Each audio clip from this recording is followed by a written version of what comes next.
my name's Ashleigh. Hi, I'm Maddison, and this is our 8-week Kick It Up a Notch program. In this video, we will present a physical activity program for middle-aged women between the ages of 45 and 65 who are physically inactive, and a nutrition program to optimise results over an 8-week period.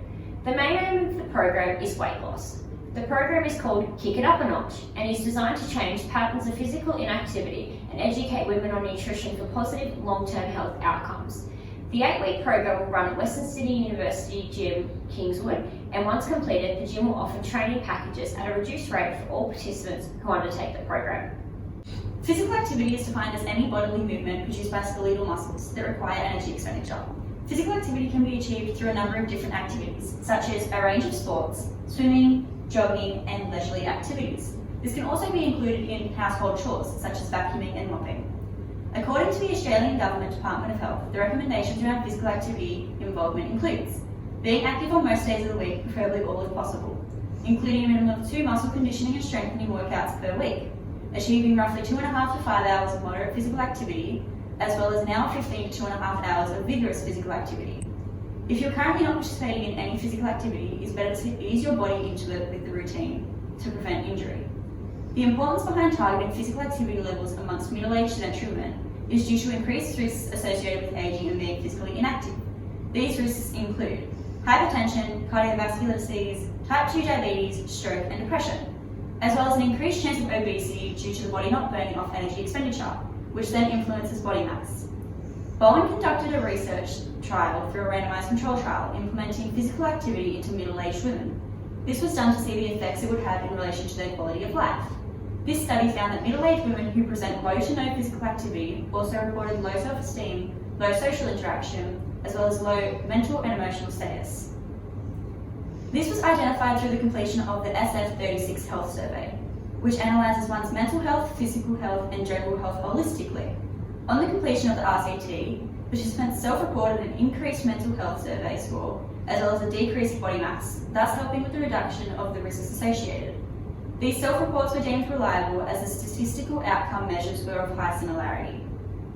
Nutrition plays a crucial role in everyday life. It is an influential factor on one's health status, with the ability to both positively and negatively affect one's quality of life. It is recommended to follow the NHMRC nutritional guidelines to ensure the consumption of nutrient-dense foods, as well as helping with the reduction of food-associated diseases. As an individual, it is not necessary to implement crazy or restricting diets, nor is it necessary to implement a nutritional diet in fads. Introducing a nutritional plan as simple as meeting the recommended guidelines would be beneficial. To the side of me is an example of what a day in meeting nutritional guidelines could look like. According to the NHMRC Australian Dietary Guidelines, the recommendations are as follows. Red meats to be consumed 2 to 4 times a week, a maximum of 2 standard drinks a day. Minimal processed meats and sweetened sugar drinks, don't consume any if possible. Fruits 2 to 3 serves a day, vegetable 5 serves a day. Making sure with the vegetables is a variety, including leafy greens. When consuming nutritional plans, it is important to take into consideration a portion plate. This helps so if you aren't wanting to measure your foods out, you can follow the guidelines to make sure you're still consuming the recommended amounts. The purpose of this 8-week intervention is to reduce weight in participants through the implementation of a physical activity program paired with a nutrition plan to create long-term changes to middle-aged women's overall health, focusing mainly on weight loss through increased physical activity in women who are more prone to sedentary lifestyles. Women in this age group are prone to more sedentary lifestyles because they sometimes lack motivation, they're comfortable in their current inactive lifestyles. Some participants could also be retired at 60 years or older. They could also lack effort, or symptoms of menopause can cause fatigue. As they age, it is important to age in a healthy manner to reduce the risk of non-communicable diseases. This program will start with a weigh-in, a body area assessment, and a body mass index assessment. Taking a weight measurement can allow the participants to check on their weight progress over the 8 weeks and help set realistic goals to aim for. With a reduction in weight and an increase in healthy habits such as eating and exercising, there will be long-term benefits for both the body and mental health. At the end of the 8-week program, the body measurements of all areas should have reduced. Muscle growth will have occurred and could affect the weight loss outcomes, but this is a positive effect of training. The program will improve overall fitness levels as well as reduce the chances of non-communicable diseases such as diabetes, cardiovascular disease, and other associated risks of being overweight. Body measurements are easily done in the comfort of your own home. Measurements are taken from 6 areas of the body, those being biceps, chest, waist, umbilicus, hips, and thighs. These are taken on a weekly Monday with a soft body measuring tape or a sewing kit taken in their own home. Over the 8-week period, these measurements will show in areas where the body loses weight. So in week 1, you will fill them in. On week 4, you will also fill them in for the purpose of the assessment, and week 8. At the end, you can calculate total losses and gains throughout each body area. BMI helps to assess if an individual is over or underweight for their height. So anything below 18.5 as a BMI is underweight, all the way up to 35 or above being overweight. As this is not always the most reliable tool for measurement, it should be used as an indication only. All of the quick and simple tests collect quantitative data that can be assessed and repeated at the end of the program when they check into assessment. Signing up at Western Sydney University Gym will be the first step of the 8-week program. On commencement, participants will receive a water bottle, nutrition education, a Fitbit, a portion plate, and a gym towel. They will also receive a movement testing and assessment with a personal trainer. The program will be started by taking a set of baseline measurements as discussed before. These will be used to ensure reliability when remeasuring at the 8-week mark. The Fitbit will be used to calculate the average steps per day of participants. With each week, the participant will aim to increase the step count by 20%. This will shortly equate to 30 minutes baseline exercise per day to meet the recommended step count. The baseline measurements are weight, height for BMI calculation, and body measurements of the neck, bust, bicep, waist, hips, and thighs. They will be recorded at the base of the 8-week program. The 8-week program starts with an introductory personal training session. Using the introductory session to allow participants to get used to the layout of the gym, how to properly use equipment, and the proper form for all movements and their variations. The program will start off with a short, moderate session and walks, and will eventually lead up to longer, heavier, and more intense workout schedules as the clients get stronger and fitter.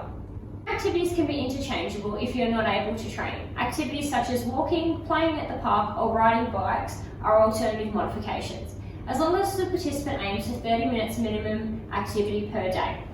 So this is week 1 and 2 of the program. You can see here you have 2 gym sessions, you have 2 30-minute walking sessions, you have 1 60-minute group class of yoga or Pilates, depending on what you're after, and 2 complete rest days to ensure that you're getting enough recovery over the weeks.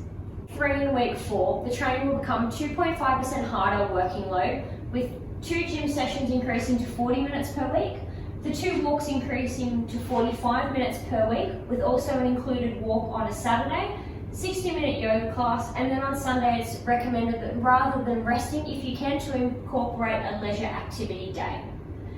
In week 4, you can see here that we've transferred the 45-minute walk into a 20-minute jog. That's to enable the body to start getting more cardiovascular fit.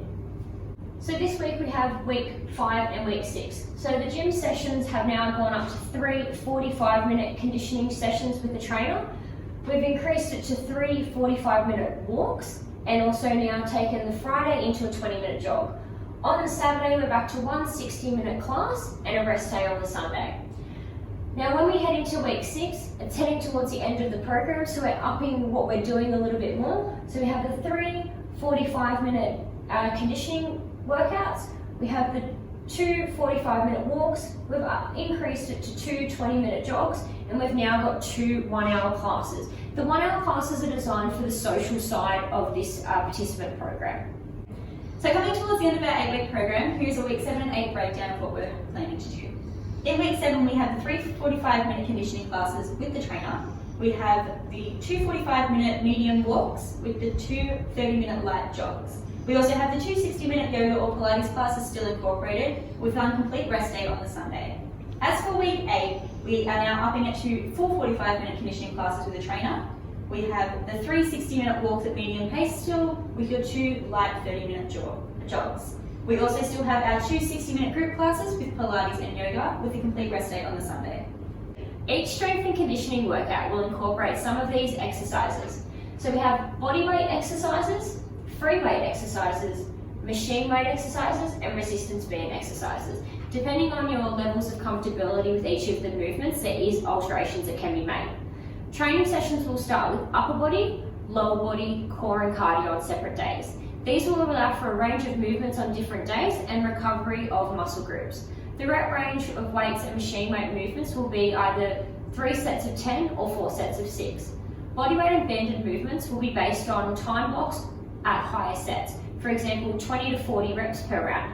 As the participant becomes stronger and better coordinated, the weights and reps will go higher and heavier. Whilst constructing this 8-week weight loss program, as the title states, it's very much tailored to weight loss and nutritional changes that are ideally convenient and hopefully easy to implement into everyday life to allow the 8-week program to be successful in following through. Although the program is more specifically spoken about in detail around these two aspects, there is still a range of anticipated health benefits that come with the participation, such as mental, emotional, and social benefits. These benefits are all still a key target component as they work harmoniously with one another. Holistic health benefits also include the following: a decreased risk of cardiovascular disease, reduced risk of associated cancers, and a reduced risk of type 2 diabetes. Some of the psychological benefits that are present throughout the participation include improvement in mood, improvement in ability to cope with stress, as well as an increased self-esteem and self-confidence. All of these combine to help create a sense of feeling more energized, therefore increasing the chances of wanting to participate in physical activity. These psychological benefits can be measured utilizing the Kessler Psychological Distress Scale. This document will be given to participants in the check-in weeks, which include weeks 1, 4, and 8.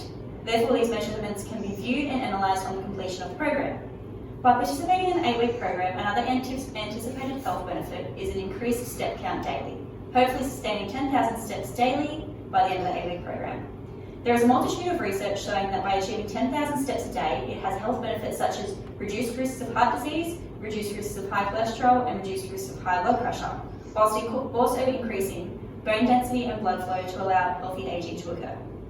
With the completion of this Kick It Up a Notch 8-week lifestyle program, we hope all participants have gained the knowledge and understanding around why physical activity and nutrition are so important to implement into everyday life. We hope that the 8-week program is ideally easy and accessible to implement into your everyday life, with the achievable overall outcome being sustainable. Thank you for your time and all the best with your future endeavours around physical activity and nutrition.